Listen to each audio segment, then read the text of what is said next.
ఎలా ఉన్నారు? ఏం చేస్తున్నారు? Welcome back to our channel smart life Shri.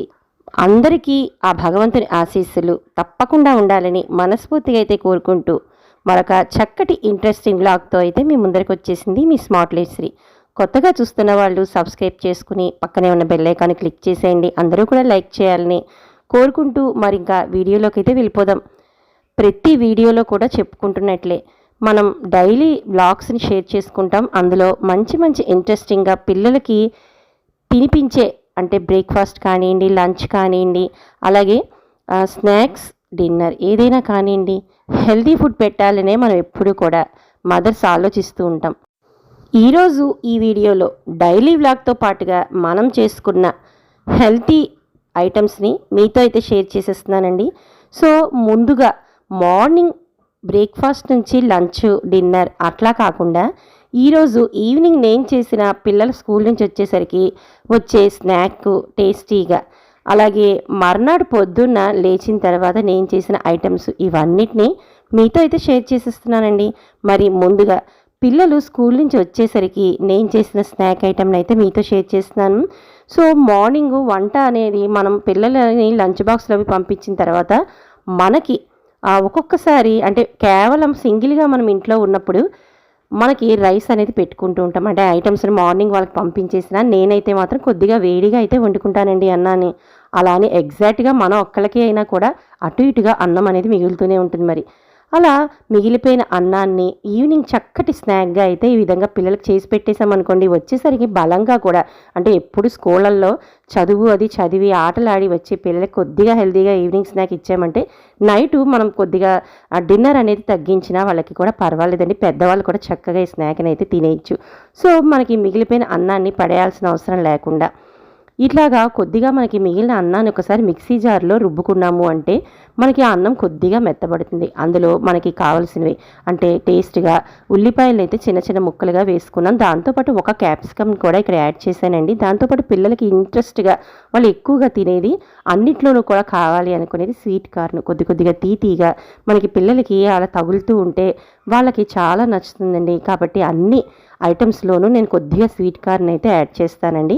ఆ స్వీట్ కార్న్తో పాటుగా కొద్దిగా కొత్తిమీరను కూడా ఇక్కడ యాడ్ చేశాను. కావాల్సిన కారానికి పచ్చిమిర్చిని, దాంతోపాటుగా కొద్దిగా స్పైసెస్ అంటే మనకి పసుపు, కారము, అలాగే గరం మసాలా అన్నిటినీ కూడా ఇక్కడ నేనైతే కొద్దిగా 1 స్పూన్ అనేది ఇక్కడ యాడ్ చేశానండి. అంటే మనం తీసుకున్న రైస్ క్వాంటిటీ అంటే మన అన్నంని మెత్తగా మనం ముద్ద చేసుకున్నాం కదండి, దానికి తగ్గట్టుగా కాయగూరలకు తగ్గట్టుగా మనం ఈ స్పైసెస్ అన్నిటినీ కూడా ఇది చాలా ఈజీ అండి. పిల్లలు మనకి అలాగ వస్తారు ఒక 5 మినిట్స్ ముందర అనగా కూడా మనం హ్యాపీగా దీన్ని వేడిగా మాత్రం చేసేసుకుని అంటే ముందుగా ప్రిపరేషన్ పెద్దగా కూడా అవసరం లేదండి. అలా వాళ్ళు ఇలా రాగానే వాళ్ళు ఇలా మనకి ఫ్రెష్ అప్ అయ్యి వచ్చేసరికి మనం ఈ స్నాక్ని అనేది రెడీ చేసేయచ్చు. సో ఇదిగోండి వీటన్నిటిని కూడా ఎటువంటి వాటర్ అవసరం లేదు, అన్నంలో మనకి ఆల్రెడీ తడి ఉంటుంది కాబట్టి ఇట్లా మనం కొద్దిగా కట్లెట్ లాగా అన్నిటినీ కూడా మిక్స్ చేసేసుకుని ఇలా చిన్న చిన్న కట్లెట్స్ కింద అయితే రెడీ అయితే చేసేసుకోవాలండి. మనం హెల్దీగా అనుకుంటున్నాం కాబట్టి వీటిని ఇంట్రెస్ట్ ఉంటే మామూలుగా ఫ్రై అయితే చేసుకోవచ్చు. కాకపోతే కొద్దిగా షాడో ఫ్రై అంటే మనం పెనాన్ని మాత్రం కొద్దిగా బాగా కాలాలండి. పెనం మాత్రం వేడిగా ఉన్నప్పుడు వీటిని అటు ఇటు టర్న్ చేస్తూ కాల్చి కొద్దిగా సాస్ వేసి వాళ్ళకి కానీ ఇచ్చేసామంటే చక్కగా పిల్లలు కడుపు నిండా అంటే స్కూల్ నుంచి రాగానే వాళ్ళకి బాగా ఎప్పుడు ఆకలేస్తుంది, ఏదో ఒక బిస్కెట్లని మైదాతో సంబంధించినవి లేదా బయట కొనుక్కున్న చిప్స్ అని ఇవి తినేస్తుంటారండి. అలా కాకుండా ఇలా చేసి పెడితే హెల్తీగా కూడా ఉంటుంది. ఇక ఈవినింగ్ అన్ని పనులు అయిపోయిన తర్వాత వెంటనే అంటే మనం డైలీ వ్లాగ్ కూడా షేర్ చేసుకుంటాం కదండి, ఆ సిస్టంలో అయితే ఇప్పుడు నేను చేసిన ఐటమ్స్తో పాటు నేను చేసిన పనులన్నింటినీ కూడా షేర్ చేసేస్తూ ఉంటాను కదా. ఇక్కడ చూపిస్తున్న ఈ స్క్రబ్బర్ అంటే స్టీల్ స్క్రబ్బర్లు సాధారణంగా దీని ముందు వీడియోలో కూడా నేను షేర్ చేశానండి ఈ పాయింట్. ఈ మధ్యకాలంలో స్క్రబ్బర్లు అనేవి ఈ విధంగా అయితే వస్తున్నాయి. ఇది మనకి ఆన్లైన్లో కూడా అవైలబుల్ ఉన్నాయండి. కాకపోతే నేనైతే 25 రూపీస్కి ఒకటి అంటే ప్యాక్ ఆఫ్ 4 అండి ఉన్నాయి. అది నేను సూపర్ మార్కెట్లో అయితే కొనుక్కున్నాను. 90 రూపీస్కి నాకు 4 స్క్రబ్బర్లు అయితే వచ్చాయి. ఇది చాలా ఈజీగా అయితే క్లీనింగ్ అయిపోతుంది. స్టవ్ మీద ఏదైనా మరకలు పడినా ఏదైనా జిడ్డు అంటే మనం ఎక్కువగా ఐటమ్స్ చేస్తున్నప్పుడు కొద్దిగా జిడ్డుగా అయితే మనకి కిచెన్ అనేది అయిపోతూ ఉంటుంది కదండి. వాటన్నిటిని కూడా ఒక్కసారి స్క్రబ్బర్తో ఈజీగా చేతులు స్టీల్ స్క్రబ్బర్లు అయితే మనకి కట్ అయిపోతూ ఉంటాయి. అలా కాకుండా వీటిని యూస్ చేసుకోవడం వల్ల నాకైతే చాలా హెల్ప్ అవుతుందని, బాగుంది అని చెప్పి మీరు కూడా షేర్ చేస్తే కొనుక్కుంటారనే ఉద్దేశంతోనే నేనైతే షేర్ చేస్తున్నాను. ఇంకా తక్కువకే వస్తుందండి ఆన్లైన్లో, మనకి అమెజాన్లో కానీ మీషోలో కానీ ఇంకా తక్కువకే అవైలబిలిటీ ఉన్నాయి. ఒకసారి చెక్ చేసుకోండి. సో వాటన్నిటిని కూడా శుభ్రంగా చేసేసి క్లీన్ చేసేసి మళ్ళీ తిరిగి వాళ్ళు వచ్చే టైంకి ఇలా రెడీ అయితే చేసి ఉంచుకున్నాను కదండి. వీటన్నిటిని బాగా కాలిన పెనం మీద అయితే ఇలా కొద్దిగా ఆయిల్ వేసి నేనైతే టర్న్ చేసి ఇట్లాగా చక్కగా ఆ కట్లెట్ లాగా అయితే ఇచ్చేస్తున్నానండి. దాంతోపాటుగా బ్యాక్ సైడ్ అంటే బ్యాక్ బర్నర్ మీద పాలను కూడా కాచేసి ఉంచాను. ఏంటి అనేది కూడా ఇప్పుడు మీకు ఏం చేస్తాననేది కూడా ఒకసారి చూపిస్తానండి. ఇదిగోండి చక్కగా కట్లెట్స్ లాగా హ్యాపీగా అయితే ఇవి రెడీ అయిపోయి వేడివేడిగా ఉన్నాయి. ఒక్క 4 కట్లెట్లు చాలండి. వాళ్ళకి సాయంత్రం అంతగా 4 పొట్టలకి ఏం కావాలి చెప్పండి పిల్లలకి.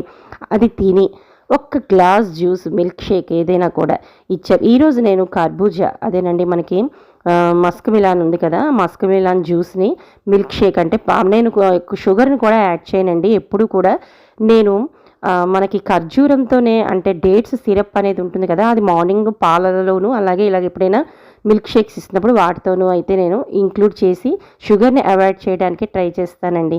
ఇంకా అయిపోయింది సాయంత్రము స్నాక్స్ అయిపోయిన తర్వాత నైట్ లైట్గా ఎర్ర నూక అదేనండి మనకి ఎర్ర గోధుమ నూక ఉంటుంది కదండి, దాంతో లైట్గా ఉప్మాలాగా అయితే చేశానండి. చక్కగా అయితే వీళ్ళకి బ్యాలెన్స్డ్గా అంటే నేను దీనికి ముందర వీడియోస్లో కూడా నేను ఏం చేస్తున్నాను బ్రేక్ఫాస్ట్ కింద అలాగే మధ్యాహ్నం లంచ్కి పెట్టానని కూడా చెప్పాను.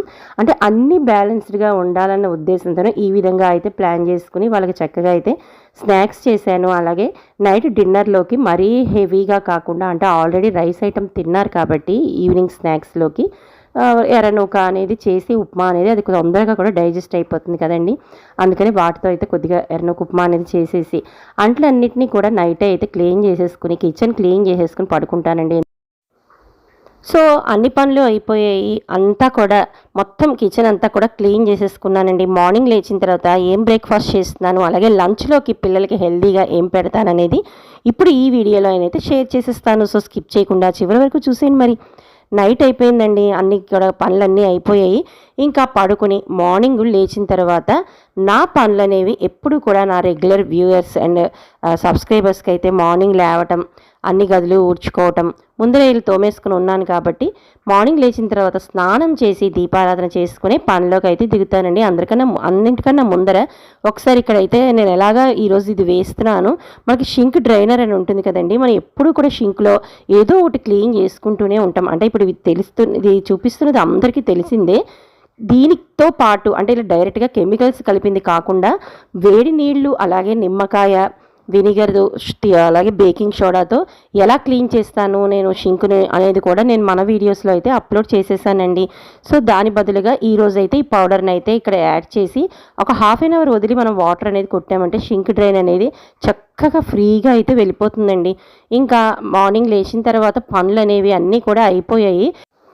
రోజు డైలీ వ్లాగ్లో షేర్ చేస్తున్నాను కదండి, రెగ్యులర్ రొటీన్ వ్లాగ్ అనేది నాది ఎలా ఉంటుందని. ఈరోజు మాత్రం కొద్దిగా ఐటమ్స్ అనేవి షేర్ చేయాలని డైలీ వ్లాగ్లో చేసుకున్న పనులు అనేవి చూపించట్లేదు. సో ఇక్కడ మార్నింగ్ బ్రేక్ఫాస్ట్ కోసం కూడా ఇక్కడ నేను ఎర్ర గోధుమ నూకనైతే అంటే మనకి ఉప్మా నూక ఎర్రగా ఉంటుంది కదండి, దాన్ని అయితే తీసుకున్నాను. ఒక గ్లాసు ఎర్ర నూకనైతే ఒక అరగంట ముందర అయితే నానబెట్టుకుని బాగా వాష్ చేసి మిక్సీ జార్లో అయితే ఈ నానిన ఉప్మా నూకతో పాటుగా కొద్దిగా 1/2 ఇంచు అల్లము, ఒక స్పూన్ జీలకర్రని అయితే యాడ్ చేశానండి. దాంతోపాటుగా ఒక 5-6 ఎండుమిరపకాయలు, ఒక టమాటాని కట్ చేసుకుని అయితే వేసుకున్నానండి. దాంతోపాటుగా కొద్దిగా ఒక స్పూన్ బియ్యం పిండిని కూడా ఈ మిక్సీ జార్లోకి యాడ్ చేసుకుని మెత్తగా మనం పిండిని రుబ్బేసుకుని ఈ విధంగా ఈ కన్సిస్టెన్సీ వచ్చే వరకు వాటర్ అనేది చూసుకుంటూ పోస్తే మనకి రుబ్బుకున్న తర్వాత ఇలా దోసల పిండి అనేది రెడీ అవుతుందండి. దాంట్లో రుచికి సరిపడా సాల్ట్ని యాడ్ చేసుకుని పైన కొద్దిగా కొత్తిమీరని కూడా కలిపేశానండి. ఈ విధంగా మిక్స్ చేసుకుని మీకు గట్టిగా అనిపిస్తే కొద్దిగా వాటర్ని యాడ్ చేసుకుంటూ మనకి దోశల పిండి ఎలా ఉంటుందో అలా మనం అడ్జస్ట్ చేసుకుంటూ దోశలు ఇలా వేసుకుంటే మనకి పిండి అస్తమాటు ఇడ్లీ పిండి దోశల పిండి రుబ్బినా కూడా పిల్లలకే కాదండి మనకు కూడా బోర్గానే ఉంటుంది. అప్పుడప్పుడు హెల్దీగా ఇలాగా మార్చి పిల్లలకి చేస్తుంటే ఇందులో టమాటా కూడా ఉంది కాబట్టి పుల్లగా పిల్లలు చక్కగా అయితే తినేస్తారండి. ఒకసారి మీకు దోశని కూడా పెనం మీద కాల్చి చూపిస్తున్నాను. కానీ కొద్దిగా దోశ వేసుకునేటప్పుడు మాత్రం పెనం మాత్రం కొద్దిగా వేడిగా ఉంటే ఏదైనా కూడా పర్ఫెక్ట్గా అయితే దోశ అనేది వస్తుంది. రెండు వైపులా మనం ఇలా కాల్ చేసుకున్నాం కదండి. టేస్టీగా ఉండే టమాటా ఎర్రనూక కలిసిన దోశ అనేది ఇక్కడ మనకి రెడీ అయితే అయిపోయిందండి. టర్న్ చేసుకుని ఇంకా క్రిస్పీగా అంటే మెత్తగా కావాల్సిన వాళ్ళు ఒక 5 మినిట్స్ని ఇలా కాల్చుకుని, ఇంకా మనకి క్రిస్పీగా ఎడ్జ్లు కొంచెం క్రిస్పీగా కావాలనుకునే వాళ్ళు ఇంకొక 2 నిమిషాలు అడిషనల్గా మనకి మీడియం టు హై పెట్టుకుని కాల్చుకుంటే చక్కగా అయితే దోశలు అనేవి రెడీ అయిపోతాయి. దాంట్లోకి అయితే నేను ఇక్కడ టమాటా పల్లీ చట్నీ అనేది చేశానండి. చూడండి ఒక్కసారి ఎడ్జ్లు చూపిస్తున్నాను. మనకి దోశకి నార్మల్ దోశలు ఎంత టేస్టీగా ఉంటాయో అలాగే అయితే ఈ దోశలు కూడా ఉంటాయండి. ఎప్పుడైనా పప్పు రుబ్బడం మర్చిపోయినా, లేదంటే ఎప్పుడైనా పప్పు రెడీగా లేకపోయినా కూడా మనం ఈ విధంగా హెల్దీగా టేస్టీగా పిల్లలకు కావాల్సిన దోశలు అనేవి రెడీ చేసి పెట్టేయచ్చండి. ఇక ఈరోజు లంచ్ బాక్స్లోకి అయితే ఆనపకాయ పప్పు అనేది రెడీ అయితే చేస్తున్నాను. దీంట్లో మనకి కాయగూర అలాగే పప్పు ప్రోటీన్స్ కోసం ఉంది కదండి. వీటిని ఎలా చేస్తున్నాను అనేది కూడా షేర్ చేస్తాను. నార్మల్గా ఏముంది పప్పు అని మీరు అనుకోవచ్చు. ఆనపకాయ కోసం ఆనపకాయ కోసం ఆ చిన్న సైజు ఆనపకాయని అయితే తీసుకున్నానండి. కుక్కర్లోనే ఆనపకాయ ముక్కలు అలాగే ఒక ఉల్లిపాయ చీలికలు చేసిన అంటే మధ్యలో కట్ చేసిన ఒక 5-6 పచ్చిమిరపకాయలు, అందులోనే ఒక టమాటా అంటే మీడియం సైజ్ అయితే ఒకటి, చిన్నవైతే 2 టమాటాలని కట్ చేసి వేసుకున్నాను. ఇక అన్నింటికంటే ముందర పప్పు ప్రిపేర్ చేస్తాము అని అనుకున్నప్పుడే ఒక గంట నానబెట్టిన ఒక గ్లాసు కందిపప్పు అలాగే 3 నుంచి 4 స్పూన్ల పెసరపప్పును కూడా ఒక అరగంట, పెసరపప్పు అయితే అరగంట, కందిపప్పు ఒక గంట ముందర మాత్రం నానబెట్టుకుని అయితే ఉంచుకున్నానండి. ఇట్లా 2 కలిపిన పప్పు అయితే ఆనపకాయ పప్పు చాలా టేస్టీగా వస్తుందండి. పప్పు ఉడికాక బాండీలో పోపు కోసం ఆయిల్ అయితే వేసుకుని కొద్దిగా చిటపట్లాడే వరకు ఆవాలు, జీలకర్ర, మినప్పప్పు అలాగే కొద్దిగా కరివేపాకు, ఇక్కడ ఎండు మిరపకాయల బదులుగా మనకి మజ్జిగ మిర్చి చల్ల మిరపకాయలు ఉంటాయి కదండి, వాటిని అయితే వేసేసానండి. పప్పులోకి కావాలి అనుకుంటే ఎడిషనల్గా మీరు ఏదైనా ఫ్రై అయితే చేసుకోవచ్చు. ఇక్కడ మెత్తగా ఒక్కొక్కసారి మనకి ఊర మిరపకాయలు కూడా కొరుక్కుని తినడానికి చాలా బాగుంటాయండి. ఇదిగోండి ఇక్కడ కనిపిస్తుంది చూసారా, వీటిని వేసుకుంటే మాత్రం ఉప్పుగా ఆ చల్లమిర్చి కూడా ఇందులో యాడ్ అయ్యి పప్పు అనేది సూపర్ టేస్టీగా అయితే వస్తుందండి. అలాగే పప్పు లోపల ఆనపకాయ ముక్కలు కూడా చూసారా, ఏమాత్రం పీస్ అయిపోకుండా అంటే బాగా మెత్తబడిపోకుండా చక్కగా ముక్కలాగా తగులుతూ మనకి ఆనపకాయ పప్పు అనేది చాలా టేస్టీగా అయితే వస్తుంది. ఇదిగోండి ఇలా టేస్టీ హెల్దీ అయితే చేసిన పప్పుని బాక్స్లోకి పెట్టేశాను. వాటితో పాటుగా కొద్దిగా చిన్న సైజు అప్పడాలు, గోల్డ్ ఫింగర్స్, ఇంకా పిల్లలకు కావాల్సిన సగ్గుబియ్యం వడియాలు ఏముంటే అవి చాలా చక్కగా అయితే ఇచ్చేయచ్చండి బాక్స్లోకి. ఇంకా నైట్ డిన్నర్లోకి అయితే ఇడ్లీ కూడా వేశానండి. ఆ ఇడ్లీ కూడా హెల్దీగా కొద్దిగా ఎలా వేశాను ఏంటి అనేది ఇప్పుడు పైన మీకు కనిపిస్తుంది కదండి, అవన్నీ కూడా యాడ్ చేసేసి అంటే కొద్దిగా టమాటా, క్యారెట్ ఇలా వాళ్ళకి ఇష్టమైనట్టుగా ఇస్తే ఏ పిల్లలు కూడా ఇంట్లో వద్దు స్మార్ట్ బయట కావాలని అనరండి. మరి ఈసారి ఇలా ట్రై చేసేయండి. ఆగండి ఇప్పుడు పోస్తున్న ఈ పప్పు ఏంటి అనుకుంటున్నారా? మరి రేపటి బ్రేక్ఫాస్ట్ కోసం ఏం చేశాననేది ఇప్పుడు అంటే ముందు రోజు నైట్ అయితే నానబెట్టుకుంటున్నాను. రేపు జొన్న దోశలు అనేవి వేస్తానండి. జొన్న రొట్టెలు చేయడం కష్టమే, కానీ జొన్న దోశలు అనేవి వేసుకోవడం చాలా ఈజీ అండి. మనకి హెల్దీ కూడా జొన్నలు అనేవి కడుపులోకి వెళ్ళడం. ఇక్కడ ఒక 2 గ్లాసుల జొన్నలను అయితే ఒక బౌల్లోకి అయితే వేసుకున్నానండి. వాటిని బాగా వాష్ చేసుకుని నిండా నీరు పోసి నానబెట్టుకున్నాను.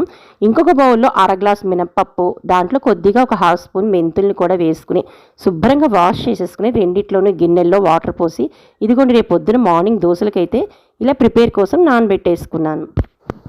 మరి దోశలు ఎలా వచ్చాయి ఏంటి, ఎంత హెల్దీ అయిన దోశలు మనం తింటున్నాం, ఇవన్నీ కూడా వాటి టేస్ట్తో పాటు వాటి స్ట్రక్చర్ కూడా ఎలా ఉంది, ఇవన్నీ చూడాలంటే మాత్రం రేపటి వీడియో వరకు ఆగాల్సిందేనండి. మరి కొత్త వాళ్ళైతే సబ్స్క్రైబ్ చేసుకుని పక్కనే ఉన్న బెల్ ఐకాన్ క్లిక్ చేయడం అస్సలు మర్చిపోవద్దు.